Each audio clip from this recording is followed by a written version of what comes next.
Have you ever wondered if your story mattered? Could you imagine that your story could have a positive impact on the world? Stay tuned now for the series premiere of One.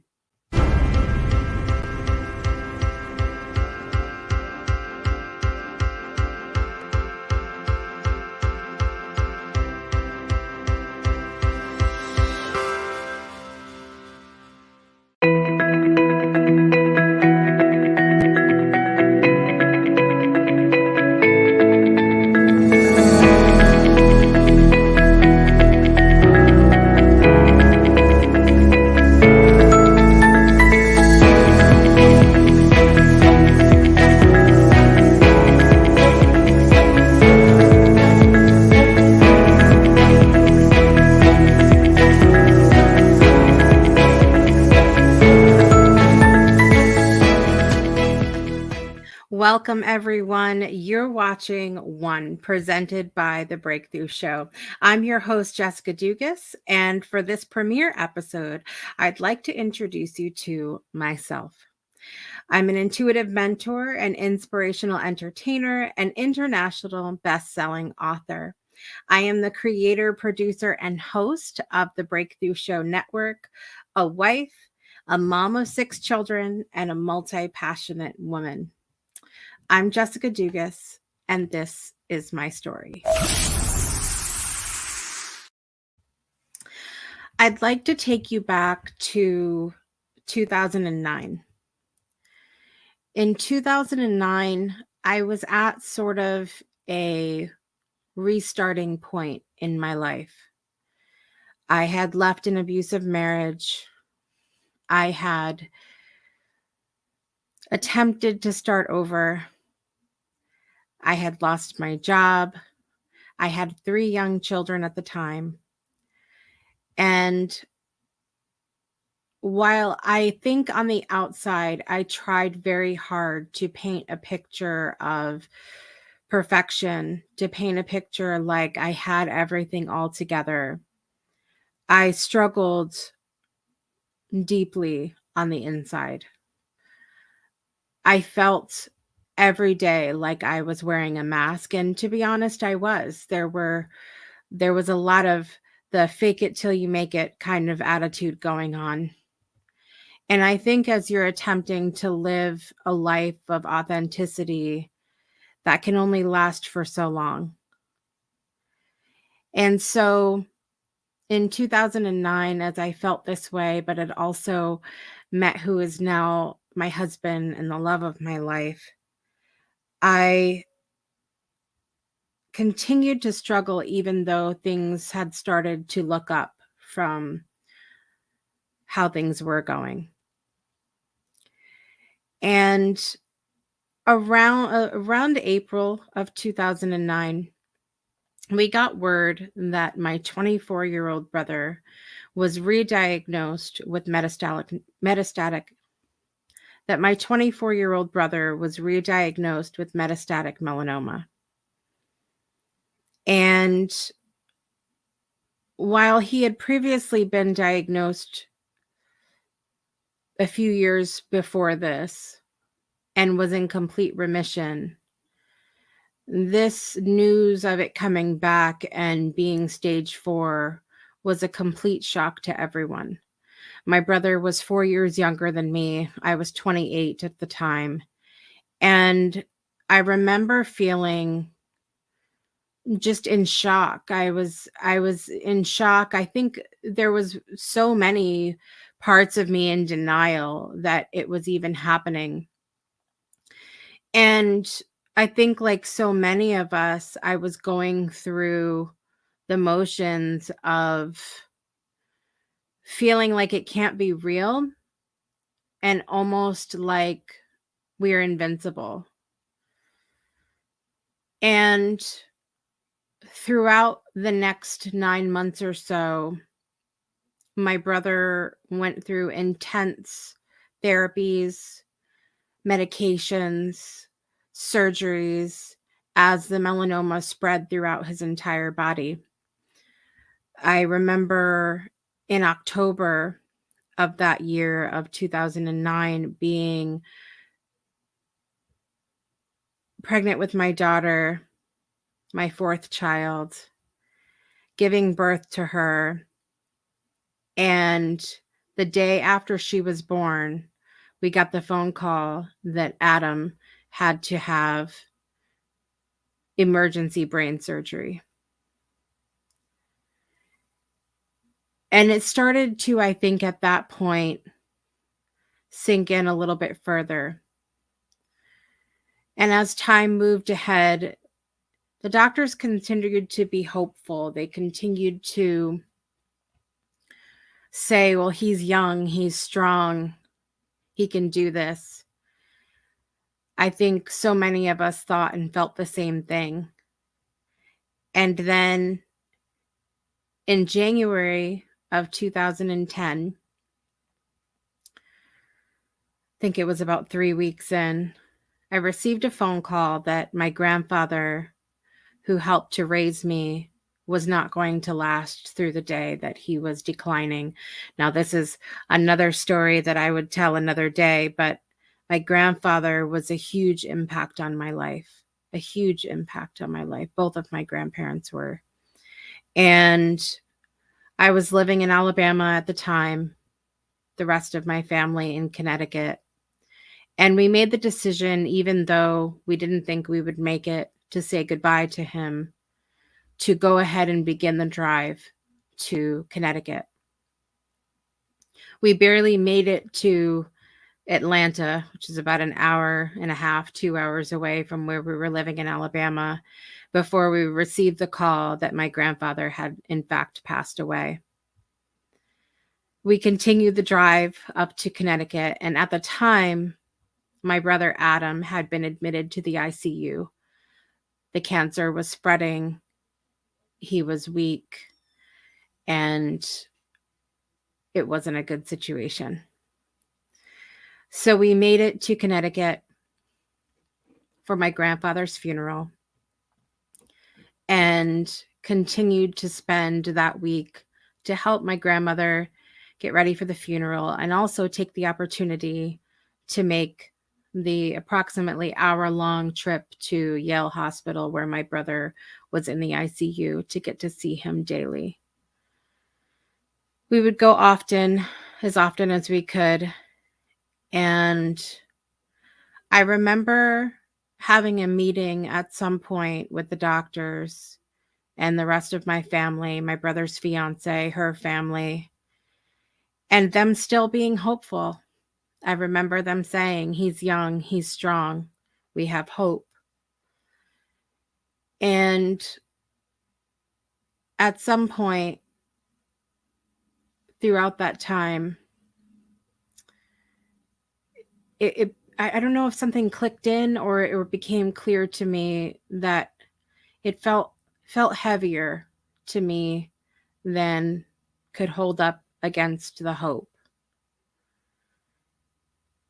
And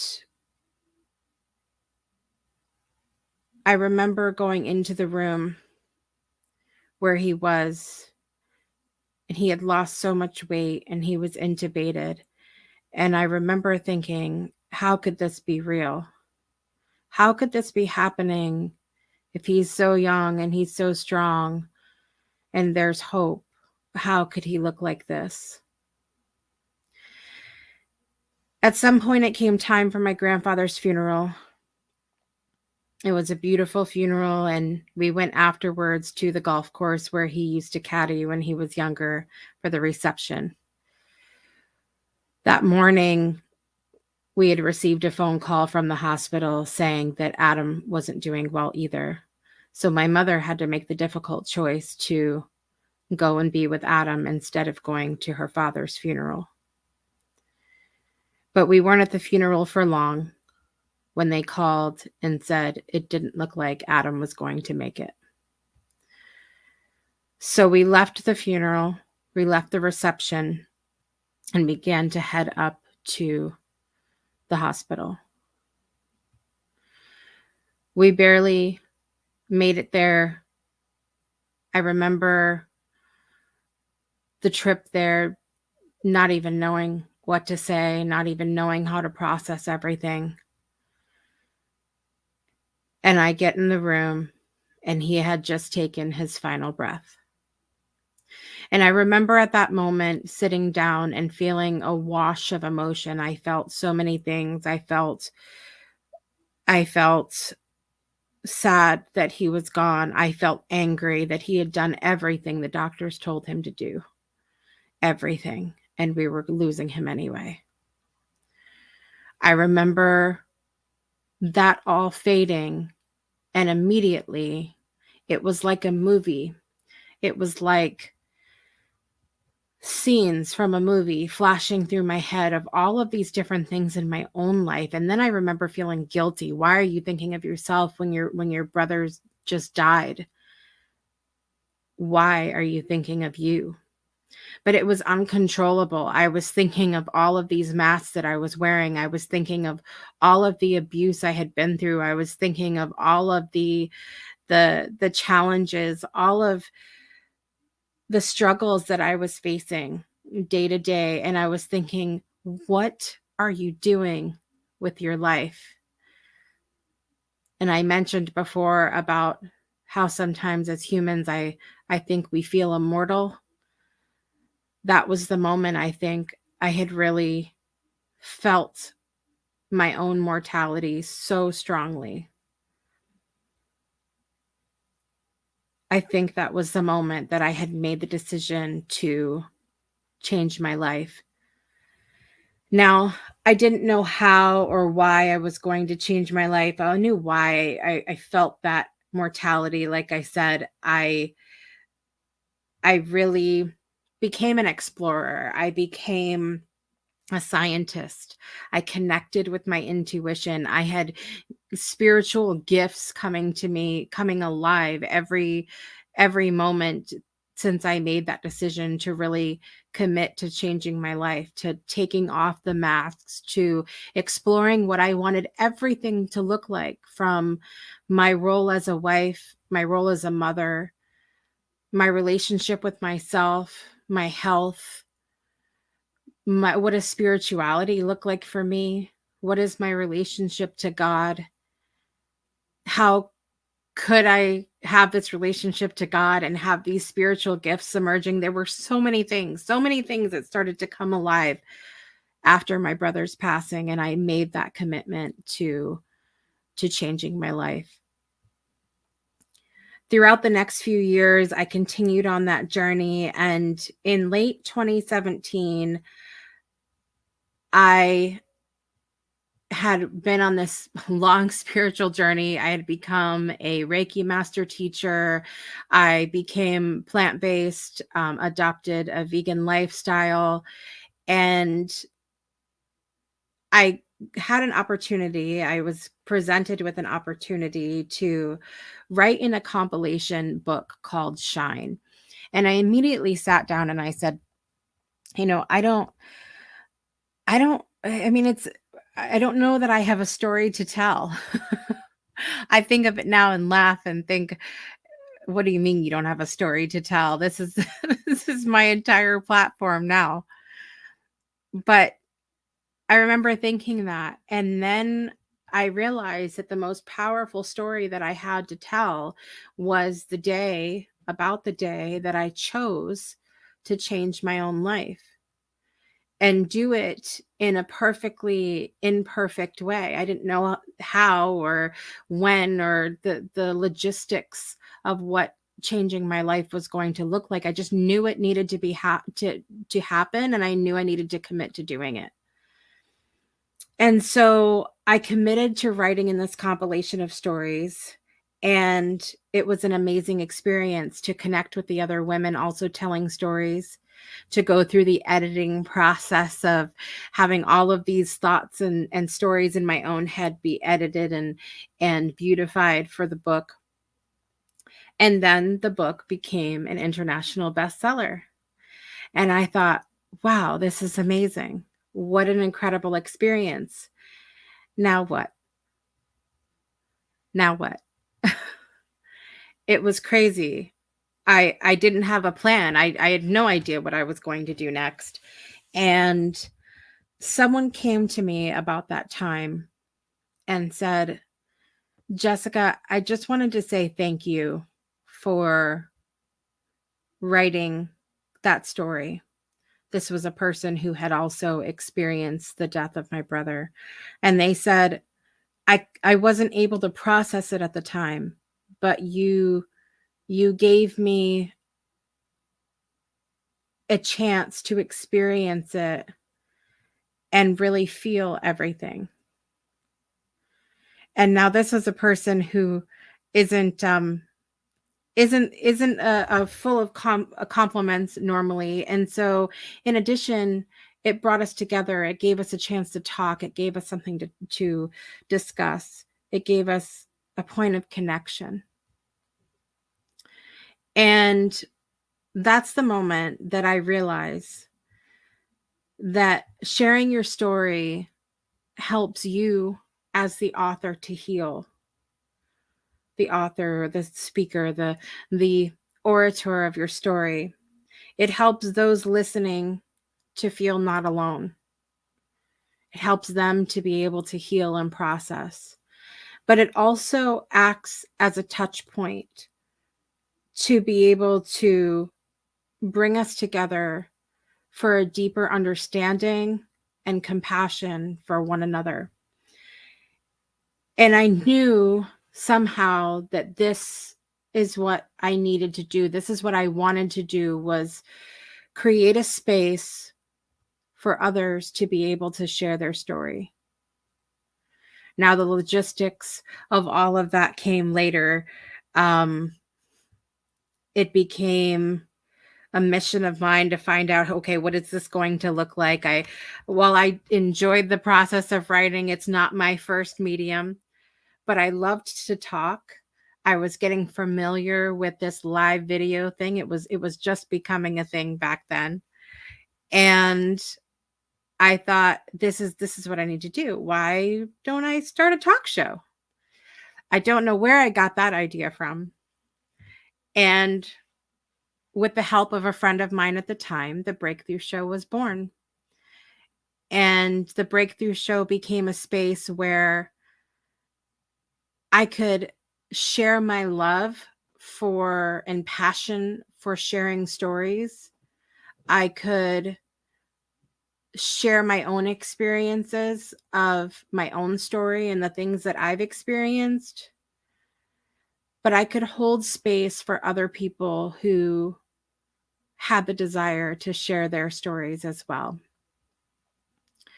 Fast forward a little bit, throughout this time that I experienced all of those things, became an international best-selling author, started the Breakthrough Show, where I was peeling back those layers of myself that I struggled so badly with.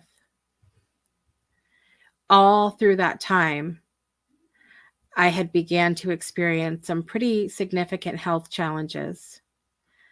And this commitment to my own journey, and then this newfound commitment to sharing the story of others, became a fuel that kept me going in the really hard moments. In 2019, the health challenges kicked up quite a bit more. And I thought to myself, this is my worst nightmare. I've done all of this work to build an audience. I have connected with so many incredible people, but I have to focus on myself for a while. And I don't know what to do because I've done all of this work. I don't want it. I don't want to just lose it. It was so important to me to continue the message. And I realized that there might be an opportunity to spread the message even further if we work together. So I knew of a couple friends who had thought about starting their own shows, starting their own podcast, starting their own something, who had a passion about a message that they wanted to share, who were just as passionate about sharing stories as I am. And I said, look, I built this audience. But I've got to take some time for me.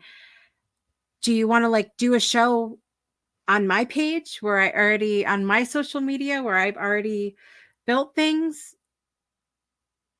And it was just like that the Breakthrough Show became an unofficial network of sorts to give me the time that I needed.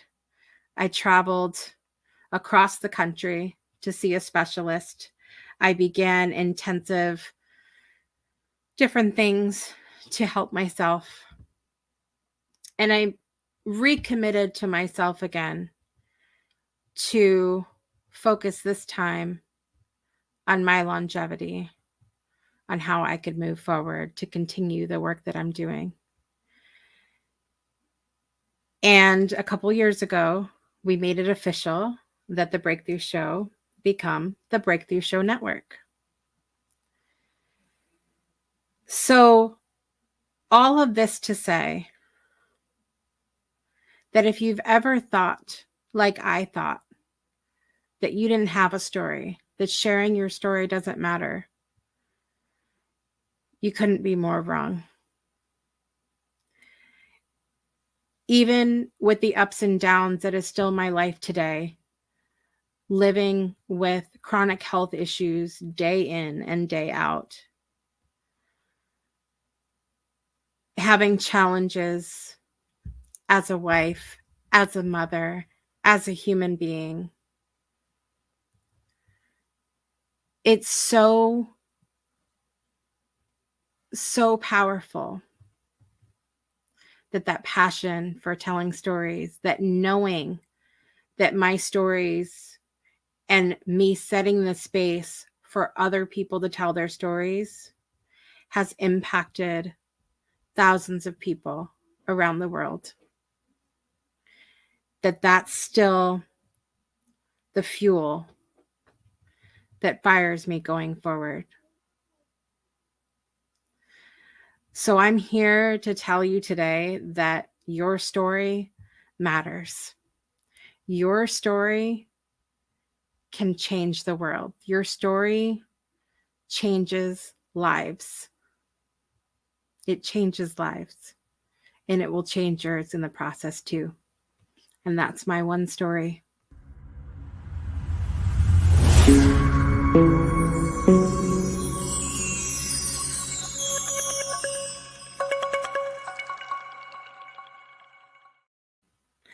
So the question is,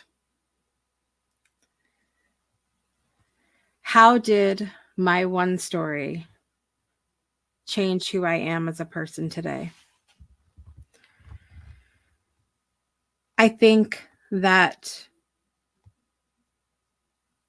I have a new appreciation for the human journey. I don't assume things about people anymore.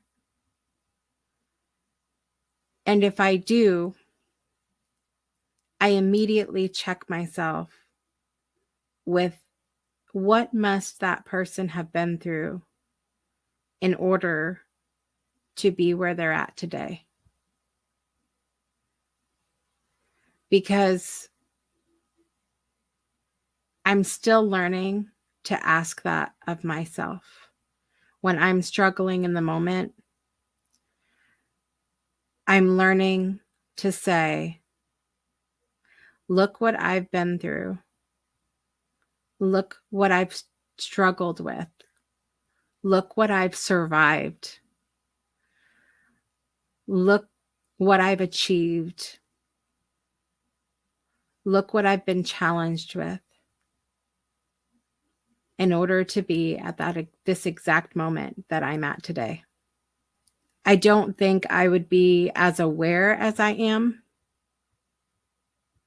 if I hadn't made that commitment back in 2010. I don't think I know that the world would be a different place. And at minimum, the world would look very different to me than it does today.